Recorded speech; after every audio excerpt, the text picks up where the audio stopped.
So game theory involves the strategies behind games and outcomes, as we will soon learn. We're studying the ability to determine if games are strictly determined or if they are not. Now, keep in mind that the payoff for each of these situations is according to the role player. Now, to be strictly determined, it means that both players are forced to do the same thing each time. They have to choose the same thing to get either the most amount of win or the least amount of loss out of the situation. So they have no leniency in what they play based on what the other player is going to do. Now, to be non-strictly determined is the opposite. It means the game varies. Players can do different things, and the outcomes will be different each time they play. So they have to think about what the other player is going to do and make decisions each time they play. Now, in a strictly determined game, you look for a saddle point. First, you take the graph, like this one below, and this one's just made up, and you look at the worst case scenario for each one. So for playing boy, the worst case scenario for the row player would be they just get 1 point. So every time it's a positive number, it means the payoff is 1 to the row player. And it's a negative number, it's taking 2 away from the row player, which means it's 2 positive for the column player. So then for the second one, the worst case scenario would be -2 from the row player, which means 2 plus to the column player. So you put those as the worst case scenario. Now for the column player, you look at the worst case.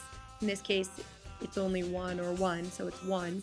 And then 3 or -2, 3 would be much worse for the column player because it means that the row player is winning 3, whereas the -2 would be a +2 for the column player, so it would be 3. Now you can see that the saddle point is going to be the least worst case scenario. So out of the 3 or the 2, the 1, which one is the least worst? It would be the 1. And out of the least worst of these, it would be the 1. So the 1 and the 1 are the saddle point, which means the game is strictly determined since the numbers are the same. So the maxi-min and the mini-max, which is a term that can also be used, which is more complicated, are equal, which shows that there is a saddle point and the game is strictly determined. These players will make the same decisions every time, and they will always play, the heads person will always play boy. The row player will always play boy, and the column player will always play girl. So it would be 1 and 1. And strictly determined, we can look more specifically at a saddle. Now you look at the saddle, which is supposed to fit on the curve of a horse's back. You can see that there's a curve that goes this way as well as a curve that goes this way. This fits around the horse's ribs, and this fits down the curve of its spine. This is why it's called the saddle point, because you can see the maximum of the minimum reaching the minimum of the maximum, which was a term I had said a few minutes ago. So this point where those two meet, the intersection, is the saddle point. When playing any game, you always have an opponent, so figuring out what he or she may do is often a good tactic or skill to have. Now, game theory helps you determine this. In game theory, you can be taken advantage of, so it's tough to say never, but it really decreases the possibility of that happening. So you can see the circumstances of the situation you're in using mathematical representations or models. So in real life, these would be things like, do you gamble on something or not? What will your opponent do? Is this a fair game? Who shoots first in a pickup game of basketball? What side do you pick before a soccer game?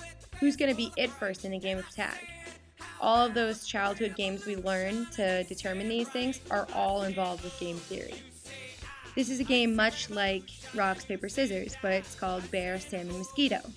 Now, in this situation, it's a non-strictly determined game, which means each opponent can play different options without the same outcome happening every time. You never know which option your opponent's going to choose. For example, we can see that bear, when the row player plays bear, if the other player plays bear, there's no payoff. If the other player plays salmon, bear wins, 1 point. And if bear goes against mosquito, it loses. So for each of these outcomes, there's always a win, a nothing, and a loss. Therefore, the worst case scenario in all of them are -1, -1, -1, 1, 1, 1. There is no saddle point, and the game is not strictly determined, which means players can do different things.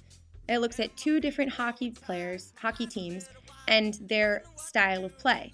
So, should the Bruins and the Canadiens play offensively or defensively?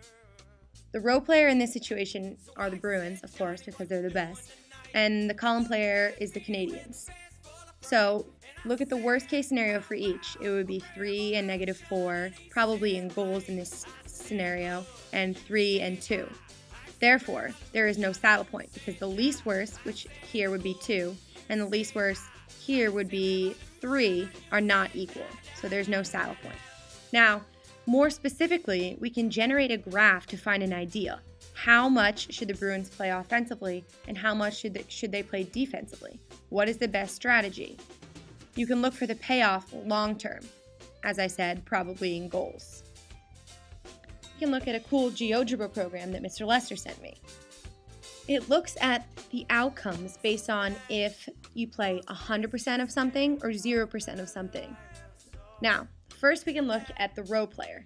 So, if the row player plays all offensively, that would be in the 1 mark because 1 would equal 100% of the time, and the column player plays offensively, then it gives you this outcome.